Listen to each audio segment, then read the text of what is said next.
Hello everyone, and welcome to tonight's lecture. I'm your host, Chess Grandmaster Yasser Seirawan, and I'll be with you for an hour.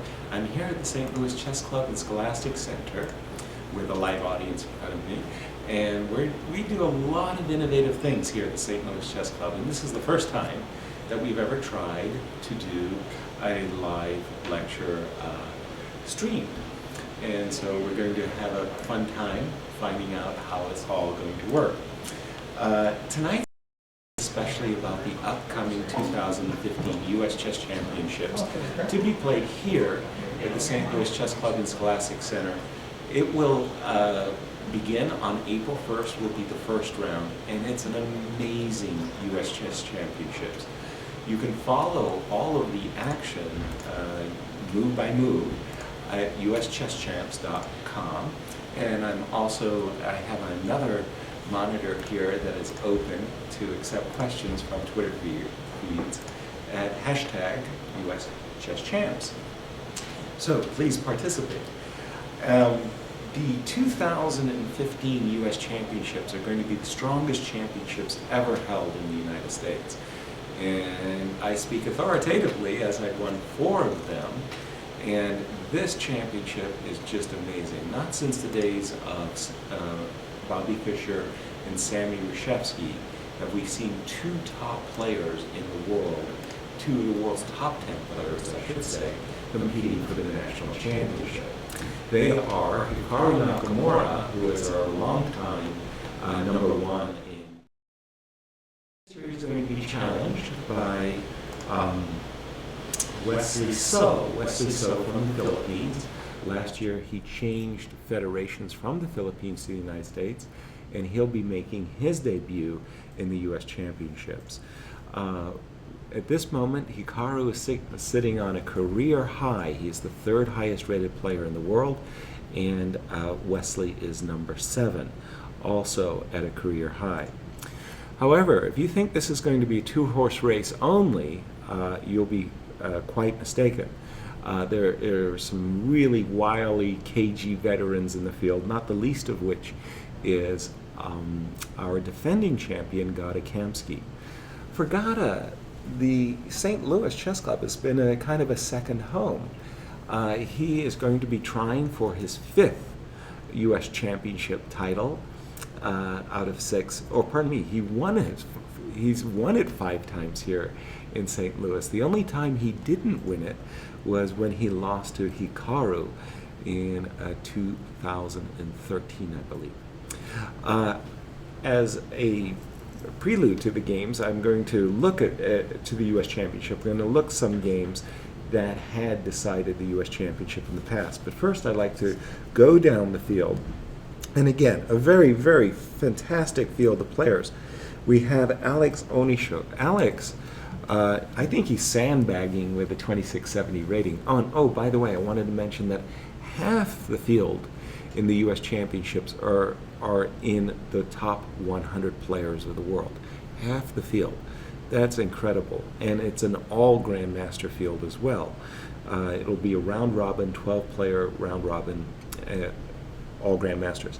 Alex Onishuk. Alex has played in quite a number of World Team Championships and U.S. Olympic teams, and he has just been a rock for the team. Very, very steady player, super solid, doesn't win a lot of games, very, very rarely draws, and most often is in the top half of the field, and he'll be looking to make a statement in this championship.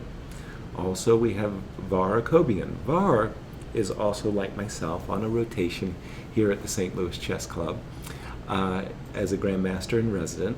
Last year, he tied for 1st, along with Alex Lenderman, Gata, Kamsky.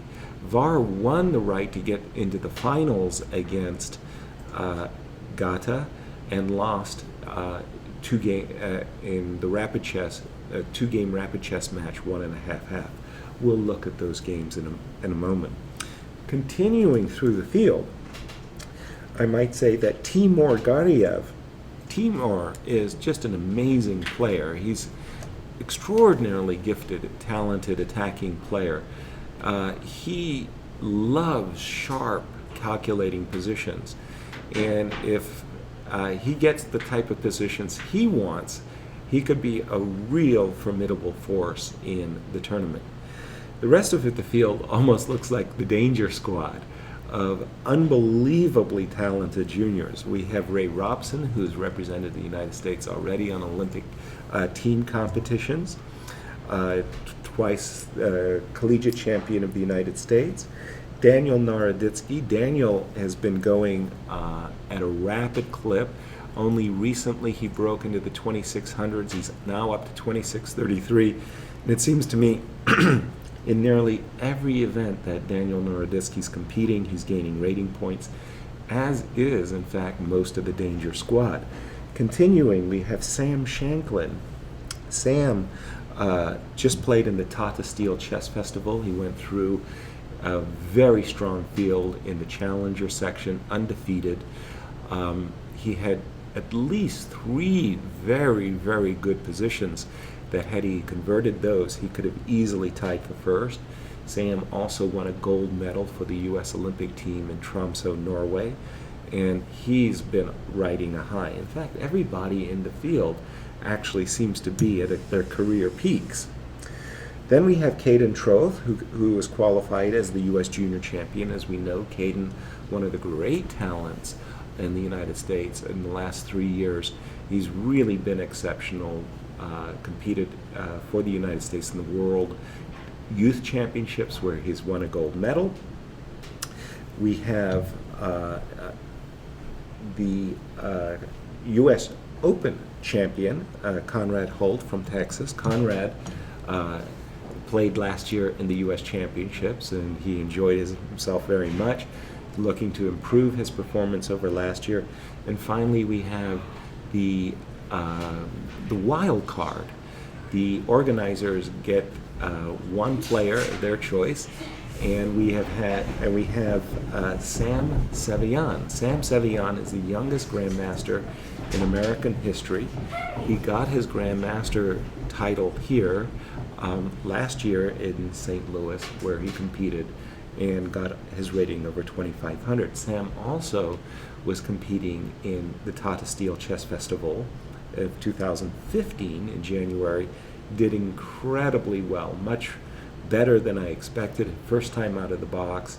He is a force to be reckoned with. So an incredible field, and as Mr. T predicted pain, I predict lots of upsets in this U.S. Championship. On the ladies' draw, we have also a really compelling field.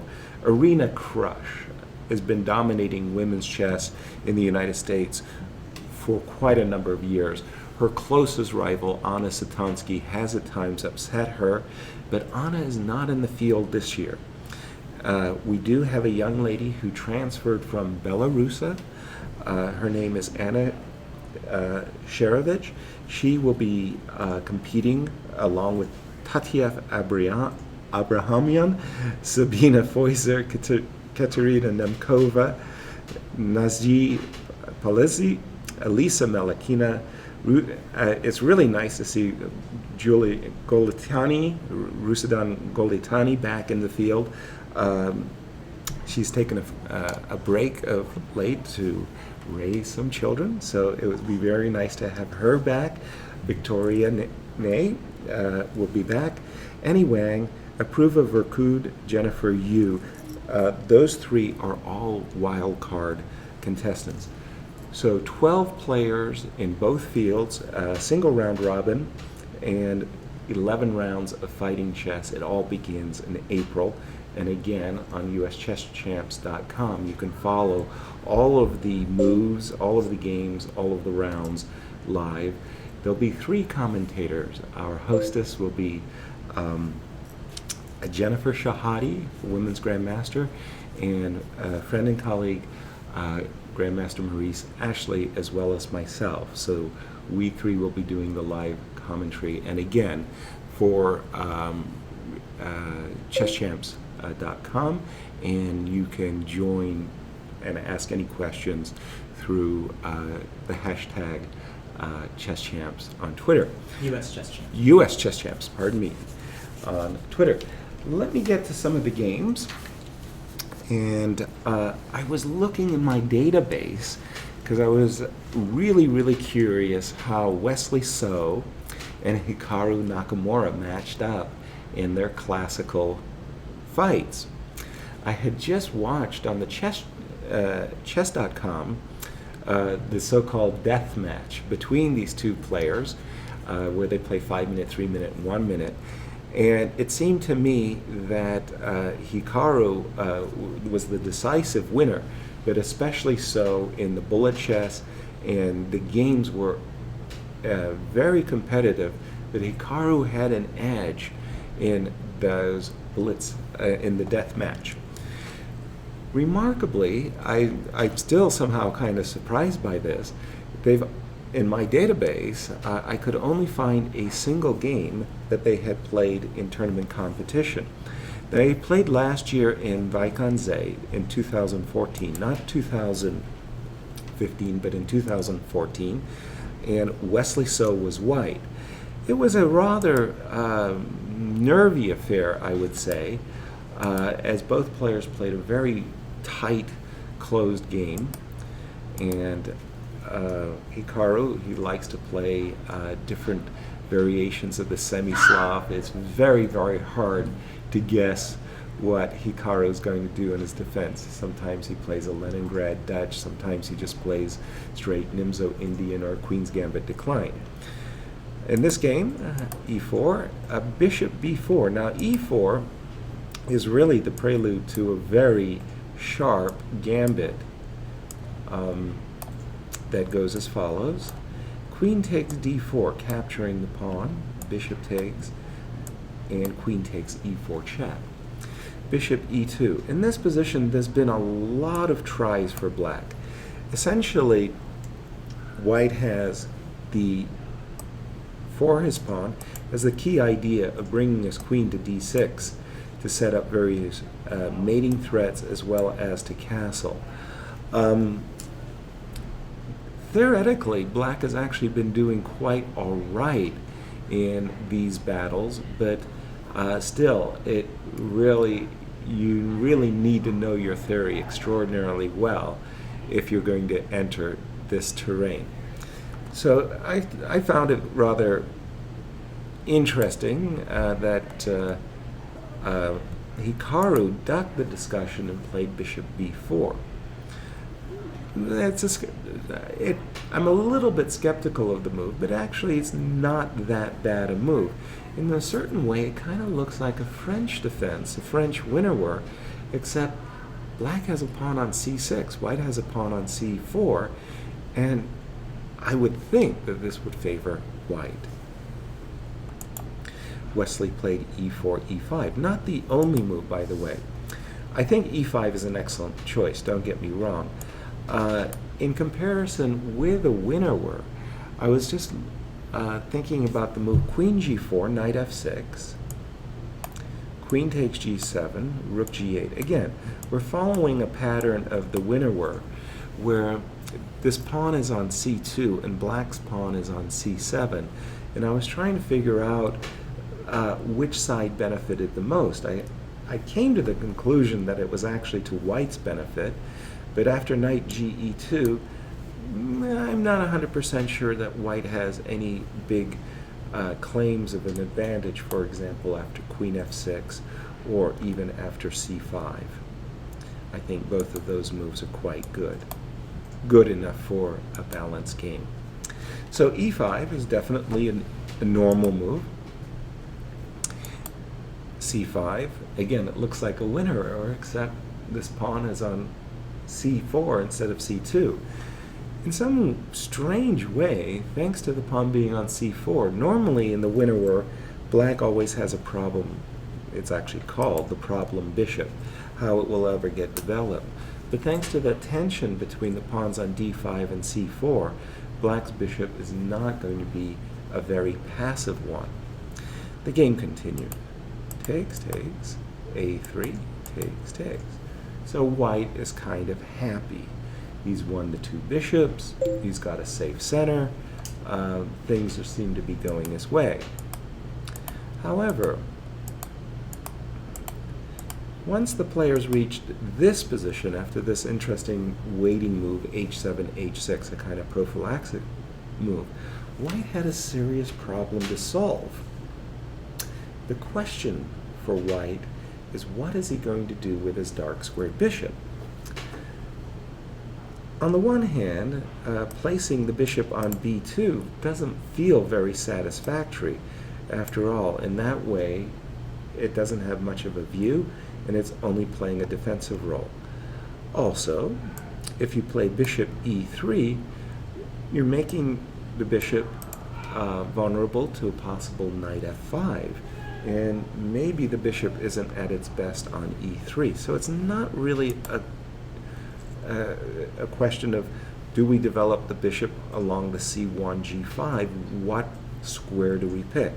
I actually thought, or let's say the move I would have anticipated was, like in many French positions, the move a3, a4. In this case, White is opening up the diagonal very nicely for his dark squared bishop to go from a3 to f8, and I thought that that would have put more pressure on Black's position. Instead, Wesley chose a very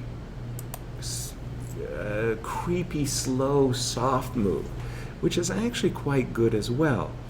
Many times in such structures, it's important for Black to get counterplay based on the c4 square, to get a knight to c4 especially.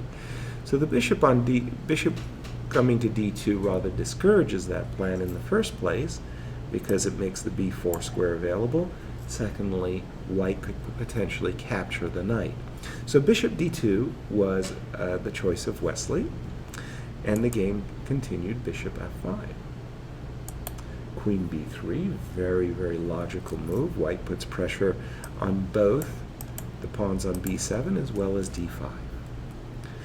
And now it's almost kind of like a stutter step. Bishop came to g4. So you'd almost have to ask yourself the question, well, why didn't Hikaru play that move right away? Well, he did it for a very specific reason, and that reason was that he wanted to lure the dark square bishop to the square c3, which he successfully has, so that when he brings a rook to the c-file, it won't be that easy for White to oppose the rook.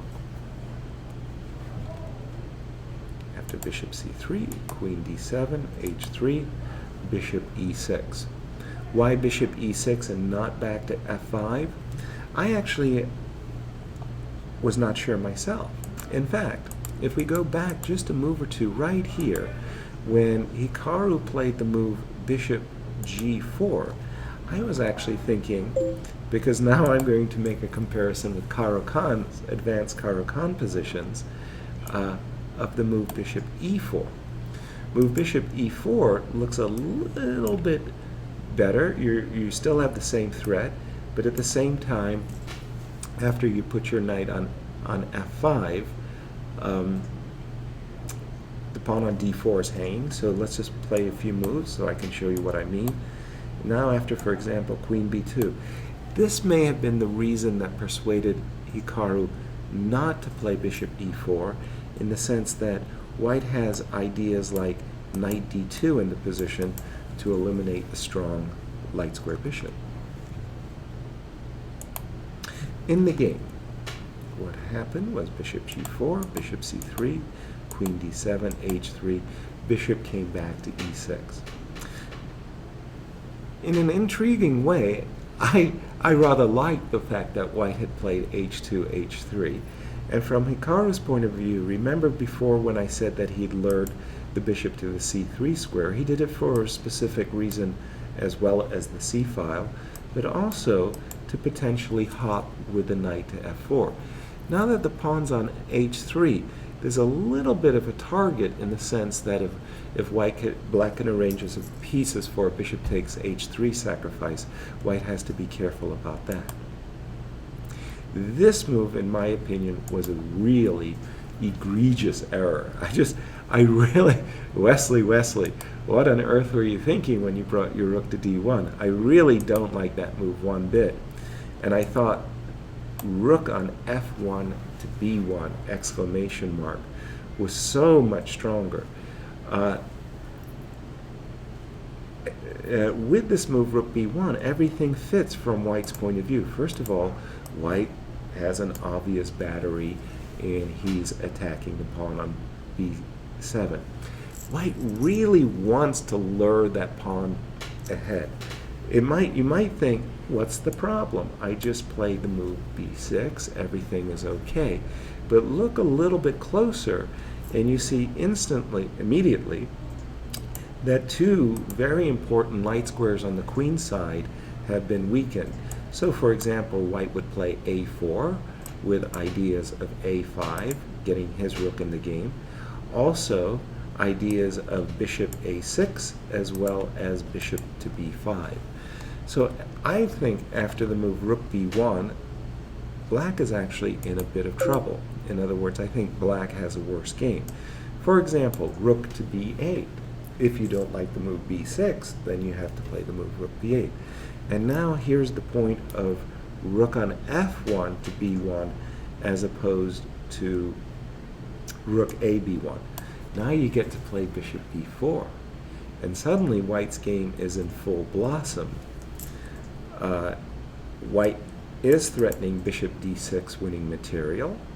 And after, for example, a trade, pawn takes, now we understand why we wanted to leave the rook on a1. After a further move, for example, a6, b5, a takes b5, bishop takes b5, I really like white's game very much. I think the bishop on e6 is an excellent blockader, but it doesn't play an active role, and I really like white's chances. I give him a big plus in this position. None of that happened. Instead, rook d1, mystifying. I do not understand this move. On the contrary, I do understand this move very much, knight g6. Black has two ideas with this move. The first is, first and most obviously, he really likes the idea of playing knight f4, and like I say, putting a little pressure on the h3 pawn, so there's a potential sacrifice. But even more so, putting the pressure on e5. What do I mean by that? Black wants to play f7, f6, and force white to open up the f-file in his favor. Again, the move rook d1 just doesn't fit with what white is doing.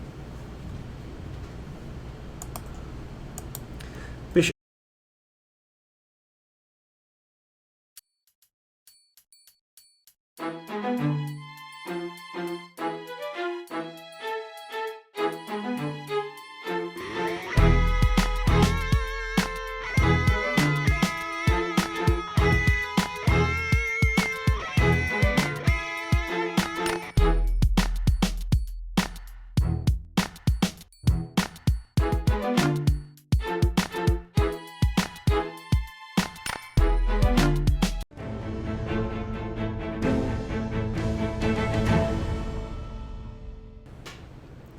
The move rook c7 was a little bit confusing because All right, we're back, yes. Hello everyone, and once again, welcome back to this evening's lecture on the upcoming U.S. Championships. While we were having our technical difficulties, or just talking with the audience here at St. Louis about the various plans that that Black could have here, and again, I just the discussion revolved. Can you remind us of the game being played?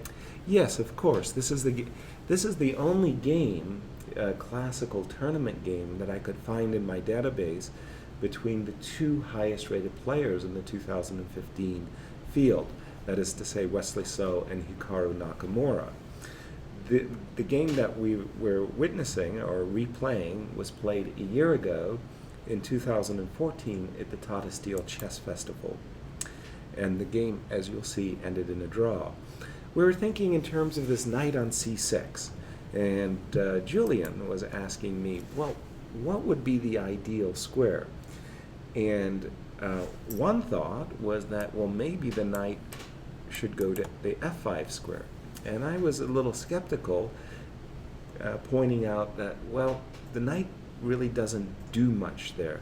And in my view, the real ideal square, or the best square for the knight, could be the c4 square. From the c4 square, black could potentially use his queenside majority.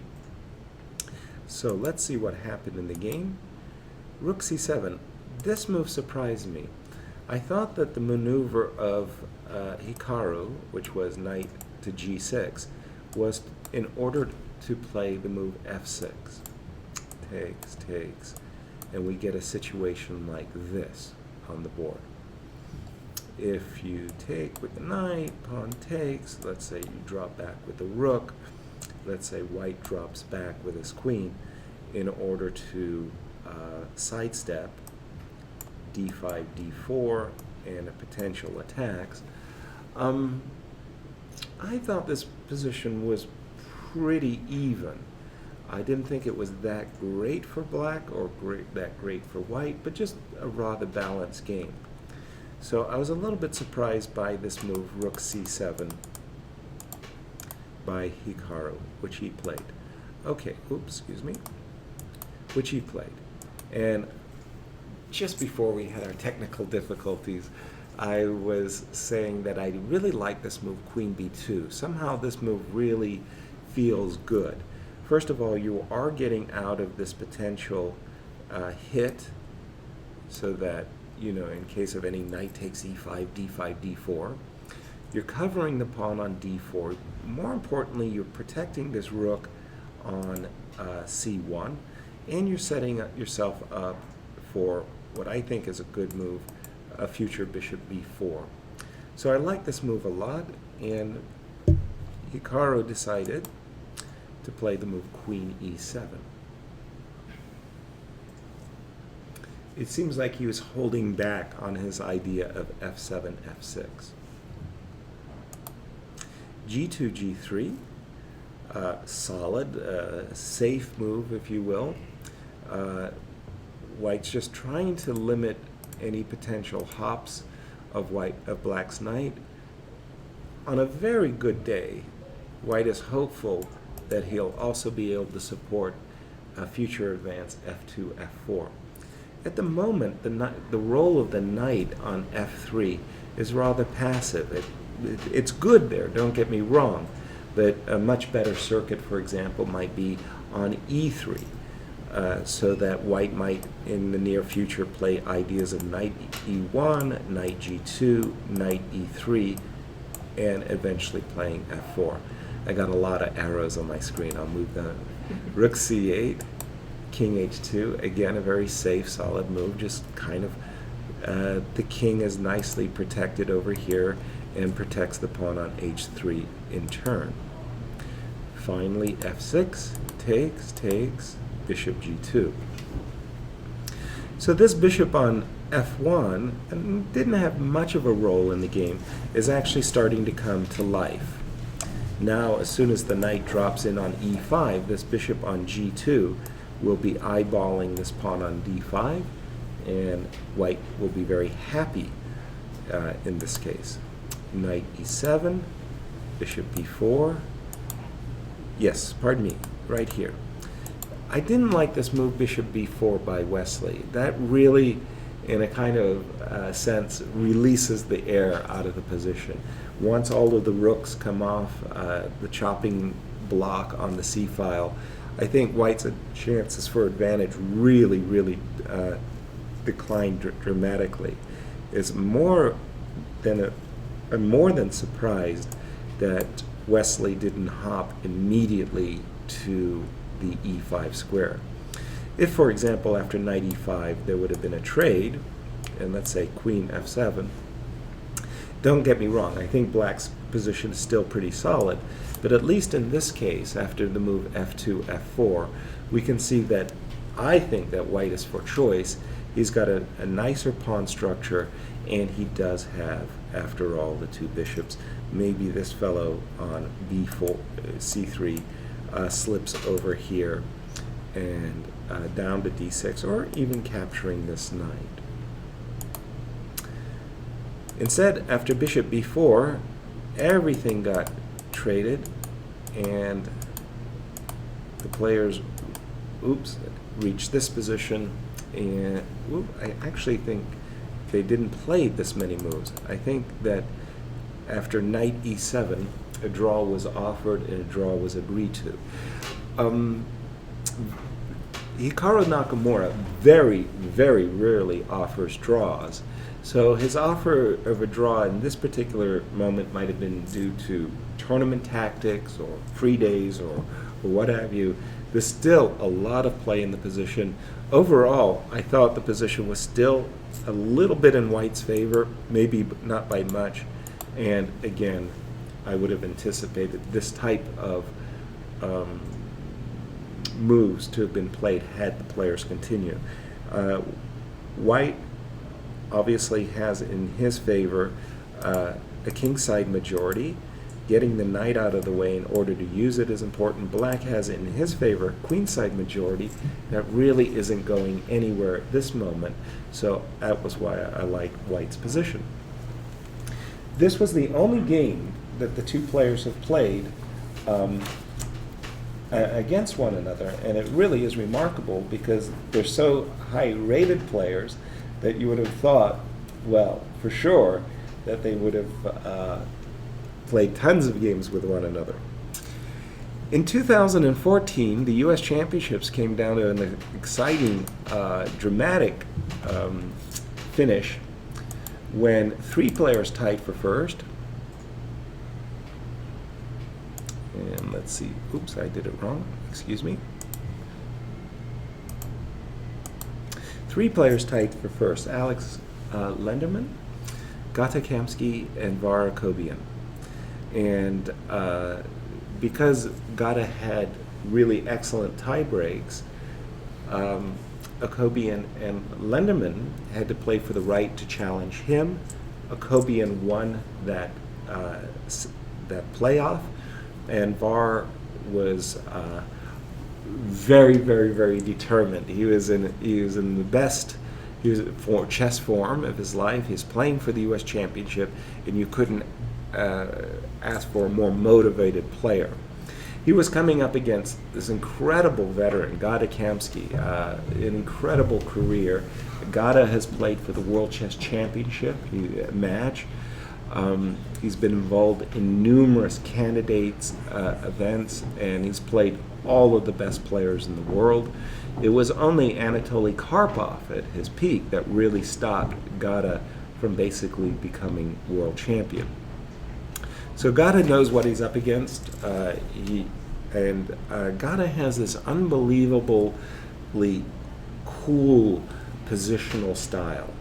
It's like he has this way of, on the one hand, provoking his opponent into overreacting and aggressively pursuing an attack that may not be there, and at the same hand, he has this way of lulling you to sleep and making you think that the position's so quiet and balanced, and yet all the time he is provoking you with these nettlesome-like moves. And at the start of the match, we thought that Var, with White, is going to bring his A game and going to try to wipe Gata off the board. And Gata, of course, uses his semi-Slav setup, and he's made almost a career out of this last move, A7, A6, as he's defended this position numerous times throughout his career. After A6, Var played the most aggressive variation.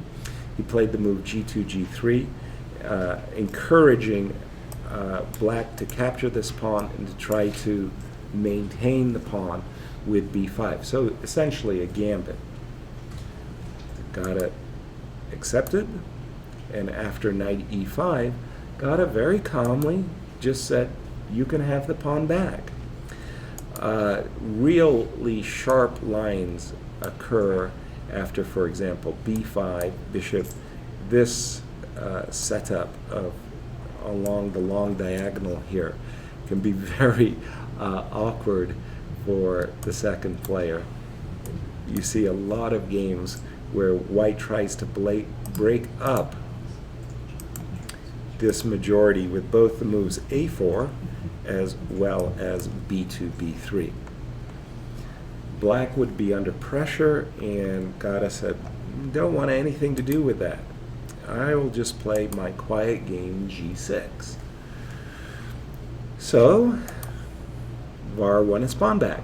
Knight takes c4, and on the surface it looks like, well, white's pretty happy. I mean, after all, these pawns are not great on the queen side over here, a6 and c6.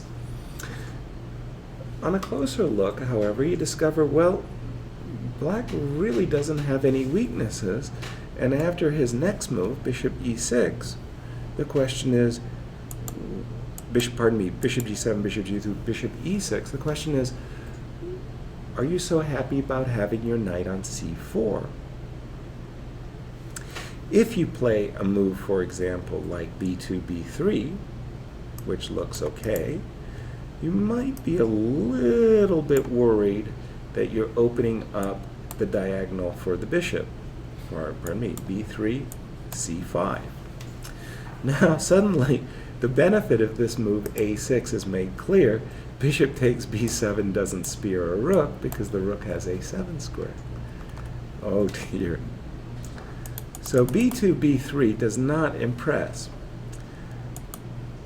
Queen d3. I don't think that this move is very good. In many Catalan structures, the queen is not well placed on d3. c2 is its natural home, not d3. I don't like this move. I thought that Var should have just played knight e5, and after, for example, a move like knight d7, he'd have a choice whether he wanted to trade knights or defend his, or to defend his knight, and I thought that the position would be basically balanced. However, after queen d3, with this very nice move, knight d5, suddenly black's game is actually looking pretty good. For starters, he has this idea of knight b4, attacking the queen, winning the game on the spot. The knight on c4 would be lost. Secondly, with the knight dealing with that threat, this bishop on g7, like in many, many Grunfelds, is actually looking really good. Let me just do this. It's looking really good on this diagonal. And c6, c5 is waiting to open up the diagonal for black. We saw knight takes d5, bishop takes d5, bishop takes d5.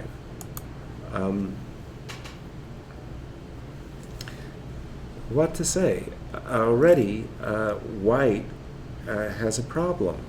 If he tries the move e2, e4, we gotta take, and oopsie daisy, there goes the pawn. Queen takes d4, and the position is in black's favor. There was this before we came, I had this really nice note. I wanted to share this with you. Just let me go back to this moment. So this is where knight b4 is the problem. So there's this really cute little tactic. a2, a3, just blocking the knight from moving to the b4 square. No more knight b4, ruled out. But what about c5? c5 looks really, really strong for black, because the moment you see d takes c5, knight takes c3, you don't want anything to do with this variation as black. Again, it's very important that this pawn is on a6, so that in many lines bishop takes b7 does not spear the rook. This, in fact, is winning for black. But we go back one move, and we go knight takes d5. Okay. Well, at first sight, this also appears to be very bad for white, but it's not. After bishop takes d5, black has two threats. Bishop takes g2, pawn takes d4, bishop takes d4. Looks great for black, but white has a fantastic move here. I'd like to invite our audience. Tell me, do you see a fantastic move for white? And while you guys are thinking what white does to save his position, I'm just going to be looking at the Twitter questions. Questions for Yaz. Is it? Yes. I'll get to that one. Thank you for the Twitter question. In fact, yes. The question was, is there a Bobby Fischer prize? As we know, Bobby Fischer won the U.S. Championship once with a perfect score of 11-0. I always like the comment that Hans Kamak, the tournament director, said at the closing ceremony. Everybody was having a dinner. He came to the table where Bobby was sitting along with Grandmaster Larry Evans, and Hans Kamak shook the hand of Bobby Fischer and congratulated him on his exhibition. No, first he shook the hand of Larry Evans and congratulated him on his tournament victory. Larry was second in the tournament. And then he shook the hands of Bobby Fischer and congratulated him on his exhibition. At the U.S. Championships, there's a $64,000 bonus prize to anybody who can go perfect, have a perfect score in the field. Never before has the Bobby Fischer prize been extended to the women, but this year it will be. There'll be a $64,000 bonus prize to any woman who can go 11-0 in her competition. Did you guys find white's move? No. It's beautiful and it's very hidden. Knight d3, knight d6 check. Whoa. Take a look at that shot. If you recapture with a pawn, then of course the bishop is hanging on d5. So you recapture with the queen. Now, I've lured the queen to the d6 square so that I can capture the pawn, so that after queen takes, white regains his piece, and he stands slightly better. So that was a trick, I suspect, at the board. It's a trick if you're not familiar with these Catalan type positions that it's easy to miss. And the move a2, a3, I thought was a better choice than what Var did, which was trade, and check this out. In no time, all the minor pieces came off, and what's left? An absolutely cold, symmetrical pawn structure, and yet who has the better of it? Black does. Black's bishop on g7 is simply excellent. The white bishop is less of a attacking force in the position, and after more moves, Gata managed to get a slight advantage. His pieces were simply more active than his opponents. After all, look at that rook on c2. The bishop on c3 is very passive. Julian. Why did white castle instead of just play something else? Because he brought his king back to a1. The question that Julian asked is, why did white castle? And at the time, the queens were on the board. Just play Bishop bishop d2, bishop c3. d2, bishop c3, very reasonable, bishop d2. And let's just see here for a second. Let's say black plays rook c8. Bishop c3. And let's say black plays rook c4. If you play b3, e3, yeah, sorry, I was going to say, if you play b3, maybe the bishop could be a tad weakened. If you play e3, then likely black will castle double rooks, maybe treble rooks on the c file. In short, it's a pull for black. It's just the bishop on c3 is not as comfortable as the one on g7. By no means is the game losing or anything like that, but suddenly the advantage, it's like the opening advantage just shifted really rather remarkably again. And I set it up at the start of the VAR, really came into this game with very high hopes of putting black under pressure, and he fell under pressure quite quickly himself. The position's a draw, and I'm just going to go through the moves so you can see what happened. Nothing really happened. A fortress type of setup was created. At the end, neither player could possibly do anything. So this was how this game ended in a draw. This move, that meant that the U.S. Championship, the title, would depend on the next game. Oops, pardon me, I forgot to do something. I apologize. Okay, so now here's Gata Kamsky. And again, Gata has a very, very hard style to isolate. In fact, it's impossible because you really don't know what Gata is going to do. He can play very, very sharply. He can play positionally in the style of a Petrosian, and he can mix them at virtually any time. So again, he's playing Akobian.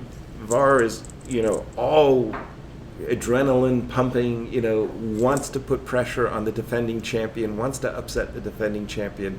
He's got his opportunity, and let's see how Gata played the opening. Gata, in fact, played the opening in the most boring style that was absolutely possible.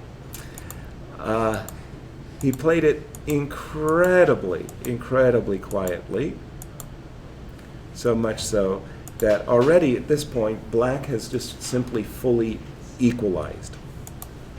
Queen b3, takes, and the simplest, and it's really shocking that VAR did not do this, the simplest way of meeting this attack against the pawn on b7 was just to offer the trade of queens. That's all. I really don't think either player has any kind of advantage whatsoever. After, for example, a move, let's just say c5, you can drop back with the queen, and basically what black's intention is to just play knight d7 and e5, trade a lot of pieces, and make a very comfortable draw. That did not happen. VAR played knight d7, offering the pawn on b7. White traded knights. Let's just understand why. This would have been a very dubious decision to go pawn hunting, because after rook takes b2, black has some very nasty ideas, including queen a5. This rook on b2 is enormously strong on the second rank. I'm a pawn grubber myself, but even that would be asking way too much of the position. So knight takes e4, bishop takes e4, castles, and again, a very, very quiet position. Just a few minor pieces have been trading, nothing to talk about at all. But over the course of the next 10 moves, an incredible transformation happens. Literally, white takes over the game. And he did it in a style that I can only describe as Gata's, because I don't know others who could do this. Knight d2, you drove the bishop back, nothing special. Queen a3, the queen takes up a much better square, attacks the pawn on a7, looks down the board over here along the a3 diagonal. a7, a6, rook to the center, b4.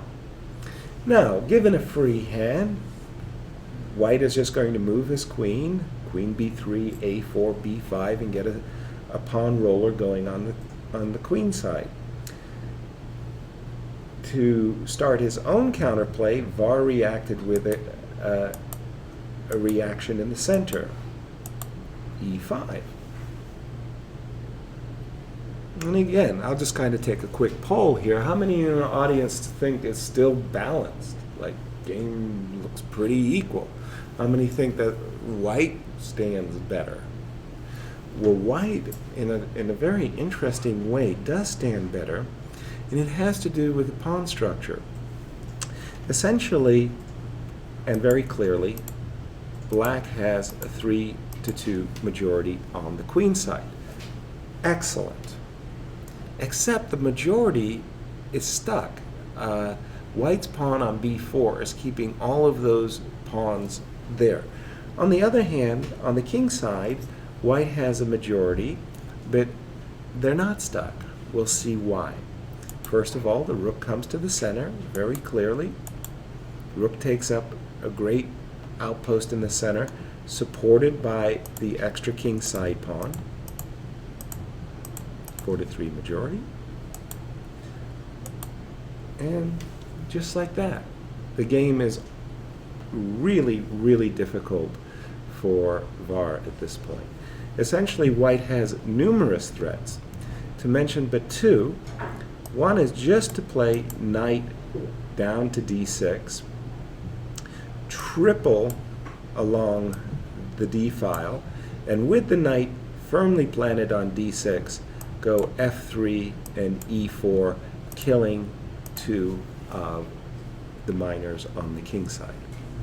So that's almost like a strangle grip. A second threat is that white, let me just clear this for a second, I'll go back. A second threat from white's point of view is to play the move knight a5. When the rooks come to the d file, chop everything off, trade off all the major pieces that you can, and then the b7 pawn is a perpetual weakness in an ending where there's only two sets of minor pieces for each player. So Var has a number of problems that just appeared out of nowhere. He tries to play the move c6, he plays the move c6, c5, trying to get rid of this pawn on b4, which is hampering his queenside majority. Gata says thank you very much. Knight comes into d6. Rook moves over to f8, and suddenly knight takes b7. And he says, I forked your rook and pawn. Try to get some compensation for your lost pawn. Well, there is this problem from white's point of view that the knight on b7 is in a pin. After the queen went back to a7, this pin was promptly broken by this very powerful move, rook to b4. The knight is no longer pinned. White's a pawn up, and black has to do something. Bishop to e4, knight to d6, trade. Bishop to e4, knight to f5. A really nasty move, this move knight to f5, because it sets up a really nice tactic. I hope everybody sees it, but why didn't Var capture the pawn on a2? What's wrong with this? Tim, I know you know this one. I know you know this one. It starts with a check. You see it. Julian. Yes, very, very nice. Knight e7 check drives black's king away from the protection of the rook. The king is forced to drop into the corner. Check to the king, and the rook is exposed, and now white wins an exchange and has a one position essentially at this point. So knight f5 sets up that really nasty knight e7 check threat. Black defended the threat, and queen f4. And here, unfortunately, for Var, he didn't see the second threat. Julian. Knight takes G7. Bang! Knight takes G7. That was all she wrote. And this is how Gata Kamsky won the U.S. Championship from last year. He picked up a second pawn, a third pawn, and finally, when it rains, it pours. Rook to D8 check. How many of you have fallen for this tactic, by the way? Yeah, me too. Like 3-4 times in my game. My queen is protected by the rook, and the rook comes down and gives me a check in between the king and the rook to pick up the game. So this is how Gata Kamsky won the U.S. Championship in 2014. 2015, it's going to be a barn burner. I think it's just going to be a fantastic event with the strongest field ever. 2 of the world's top 10, half the field in the top 100. Unbelievable, talented group of youngsters in the field. This is the most talented generation that I can ever recall. And I came from a very talented group of grandmasters. In my 1976 U.S. Junior Championship, of the 8 players in the field, the player who won the tournament was Mark Deason. He went on to become an international master, but he also won the World Junior Championship.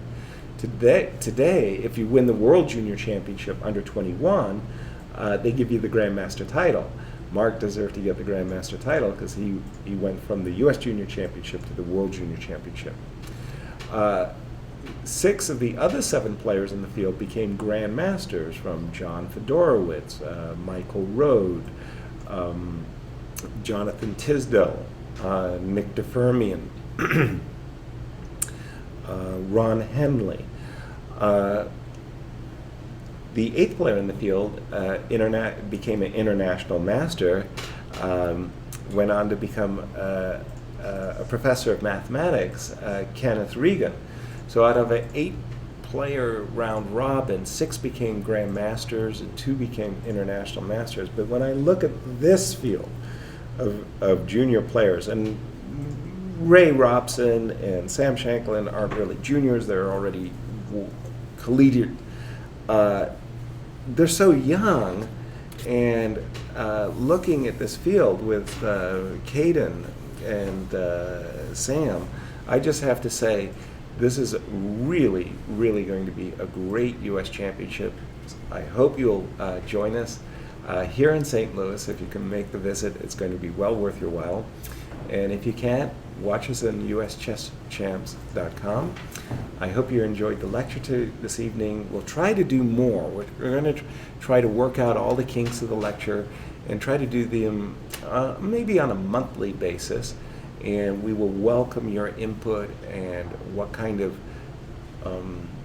things you would like us to cover most, whether they be tournament competitions, players, openings, middle games, tactics. Let us know. Thank you and have a lovely evening.